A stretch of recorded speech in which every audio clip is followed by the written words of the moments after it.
So good morning, fellow ticket holders. We are in Chestertown, Maryland today, which is technically our hometown. And we are actually headed downtown because today is the annual Chestertown Tea Party Festival. Now, before we get started, I do want to let you know that we are using a new camera. Here's my phone right here. We decided that we were going to buy the Canon G7X Mark II, basically the vlogging camera that a lot of people use, and so we decided we would give it a try and see if it makes a difference.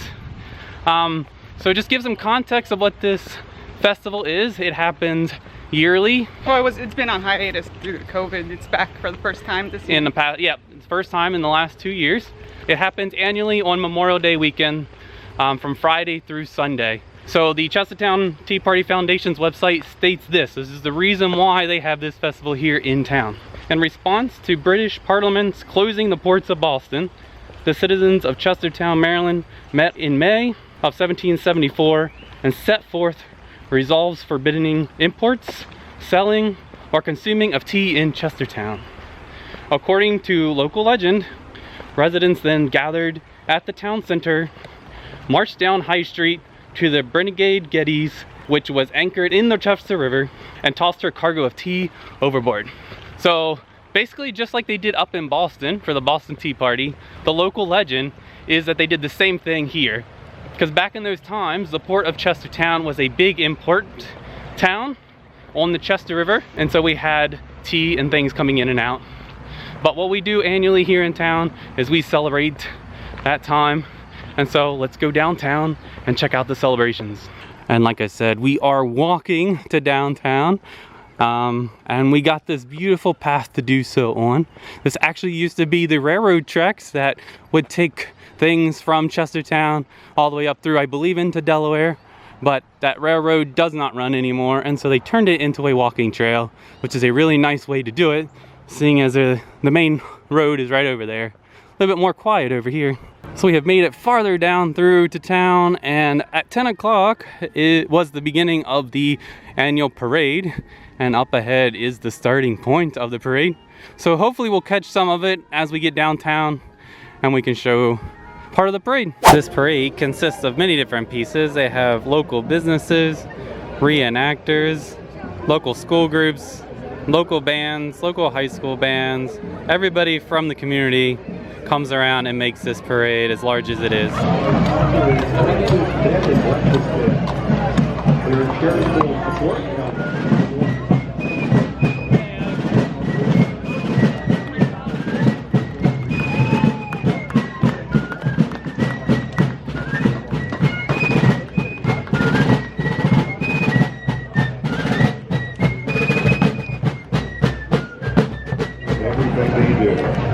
It sits on 35 acres of pastoral setting surrounded by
And that will conclude the parade. It's not as large as it has been in the past, but it's larger than I expected.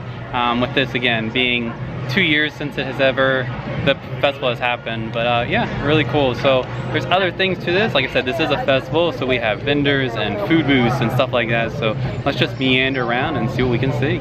So before we start playing Frogger between the crowds in the booths, we are going to stop here at the Evergreen and pick up this cupcake.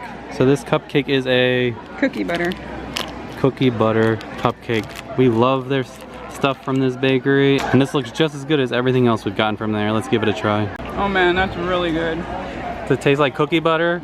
Like Biscoff cookies? It has little cookie pieces in there. It's really good. So it looks like down the middle is like a Biscoff cookie crumble, and then you have the flavor of the frosting in the cake. Pretty good. It does have like the Biscoff cookie type flavoring and the bits inside. The cake itself is a little dry, but other than that, it's excellent. Just like I said, we love the stuff from the Evergreen, and this is no exception. So I think the best plan of action is to work our way down to the end of High Street here and just work our way back up, because everybody's down where the parade had ended at the bandstand. So we'll just start down here at the bottom and work our way up. So it looks like the corner where we used to have our booth has been given up and has turned into the Porta-John corner. But I do hear the bagpipes playing. Let's go down here and take a listen.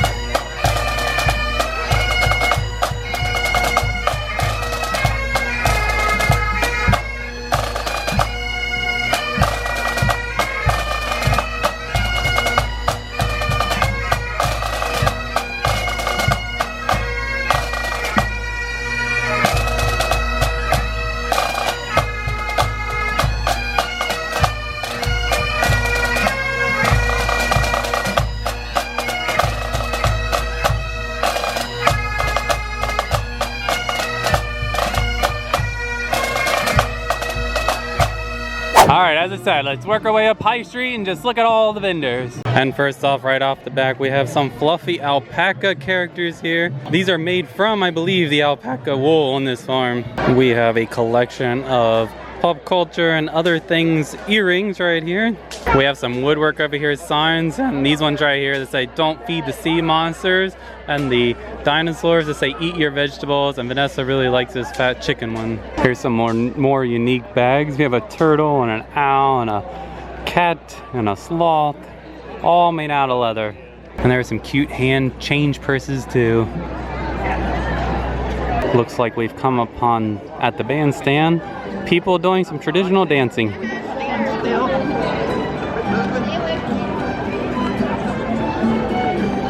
One of my favorite things about the Chestertown Tea Party is the people that are dressed up.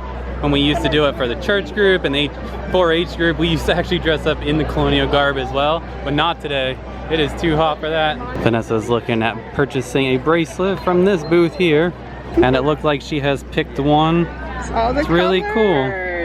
Kind of reminds me of a candy bracelet. Yes. At this booth, we have some birds made out of metal. These are really cool and pretty. Looks like we have some sea creatures here too.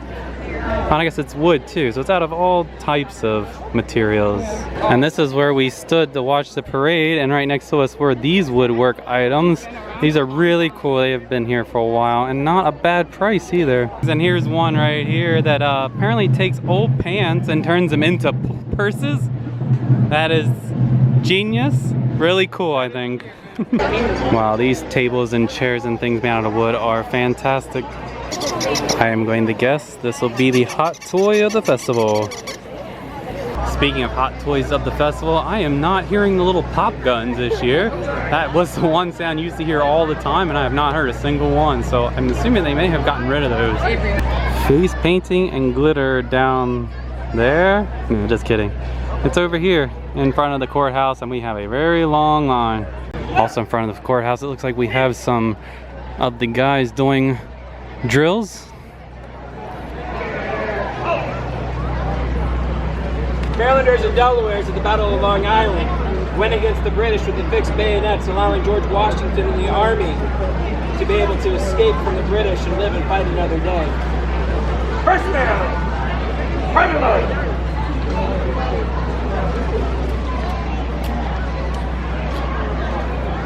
Take aim! That rear rank. Present!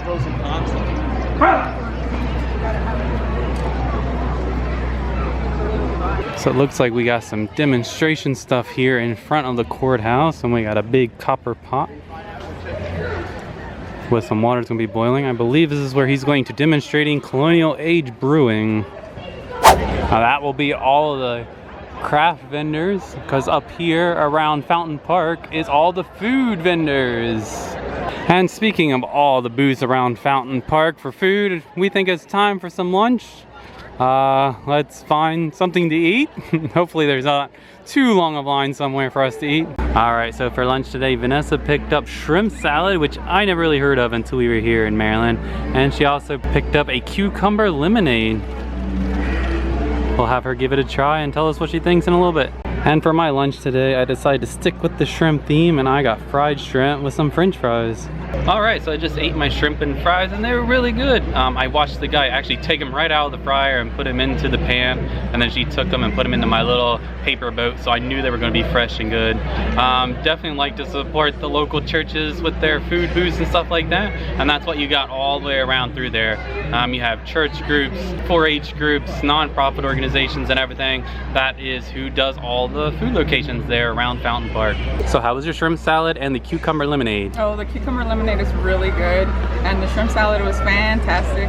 And for me, I wanted a little bit more Old Bay on it, but it was really good. It was refreshing. The shrimp was nice and tender. It was cold. It's simple. It's just mayonnaise, Old Bay, some celery, and shrimp. That's all it is. And I didn't hear about it until I moved up here in Maryland. And I love shrimp, and it was great. So from the Kent County 4-H group, we did pick up a root beer float, but it looks like we got to make it ourselves. But look at this cup. It says, "Your milk comes from a good place." And it is A&W root beer, which is fantastic.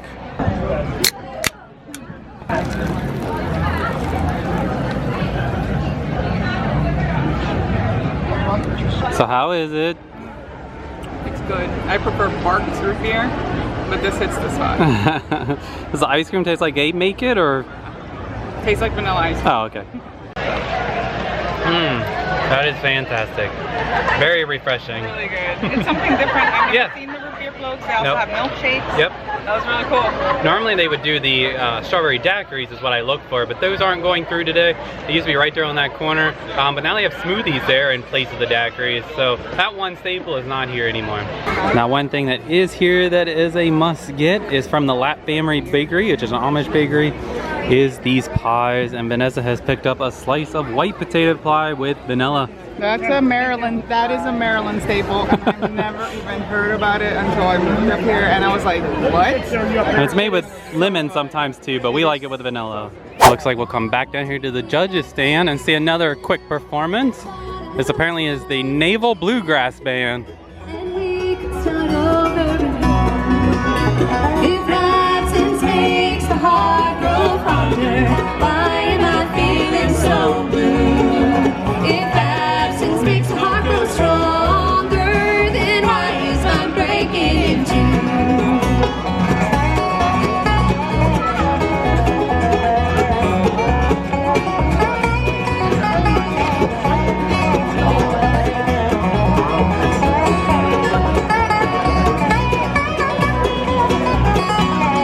So before we head out of here for this afternoon, there is one more thing we have to do. They do a reenactment of the throwing of the tea into the Chester River. So we are going to follow that. They do start right here at the judges stand and do some things, and then they work their way down High Street like they did back in 1774 when they were doing this apparently for sure. So we are going to catch the reenactment. Father, the Gettys is in the harbor. The Gettys is in the harbor. Gentlemen, merchants, craftsmen, and all good fellows gather round. There is dire news from Boston. A new act has come from England, an act of abuse and oppression. It's called the Coercive Acts, but it's already being referred to as the Intolerable Acts. That is because they are intolerable. The port of Boston is closed. What will happen to Chestertown? There are 4,000 soldiers under General Gage, and each of them have been given the right to force their stay in any good man's home. To the fire! I would burn my home before quartering any British regular. Aye! Public courts have been prohibited from holding session, and town meetings have been forbidden. We should never give up the right to town meetings. Never! They are what keep us free! Gentlemen, the time is now for a us to stand up in protest against what is being done to our brothers in Boston. Their peaceful protest has been countered by violence. The governor of Massachusetts has become brutal and oppressive. We must act before it is too late. Will we let our town, our port, and our shops fall to the mercy of a British garrison? No! When will we stand for our rights as all honorable men do? No! Gentlemen, at this moment, the brigantine Geddes lies at anchor in our harbor. In its hold is a shipment of British East India Trading Company tea. A few nights ago, we determined that the consumption of this tea is unlawful and forbidden. So let's act without disguise, without the cloak of darkness, and dump the tea in the river! To the river!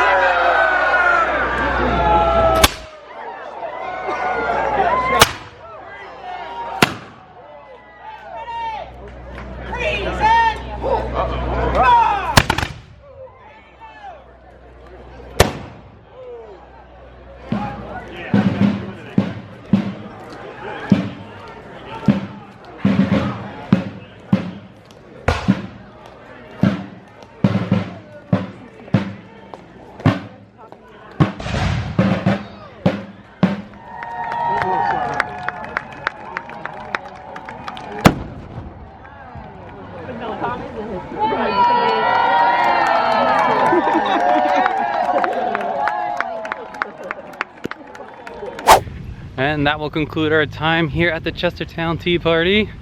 Just to recap what was just happening at the end. So basically the townspeople forced their way down to the end of High Street, to the end of the harbor, where they then had some deliberation with the English people that were down at the harbor protecting the ship. At that point they got past them, they got in the little rowboats and made their way over to the Getty, which was what being used now is the Sultana, but at that time it was the Getty, as I said. And they boarded it, got on, and was able to throw the tea overboard, very similar to what was happening up in Boston. Hopefully this video has been okay. As I said, this is our first time using the new Canon camera. I'm still trying to learn how to use it. But either way, did you enjoy your time at the festival today? Yeah, I really did. We got to people watch. We bought a few items from local vendors. Yep. We ate some goodies, and it was a great old time. Yeah, it's always a thing. It's always a good time at the tea party. As I said, this is the biggest festival for the town. Everybody that is anybody comes out, and it is still as big as ever. I am glad to see that even though it's been on hiatus for 2 years, that people are still able to come out this year and do the festival. So if you need something to do and you are in the Chestertown, Maryland area on Memorial Day weekend, this is here. It happens annually. So and it's for 3 days. They have a race. They have raft races. That'll be on Sunday. They'll do homemade raft races out on the river. Yep, they have a beer festival. Yep. They have food trucks, they have music, everything. So I hope you enjoyed this video, and until next time, be safe, be kind, and adventure on. Bye! Thank you for watching our video. If you liked it, be sure to give it a thumbs up. If you've not subscribed to our channel yet, be sure to hit that subscribe button below. If you have any questions or comments, feel free to leave them in the comments section below.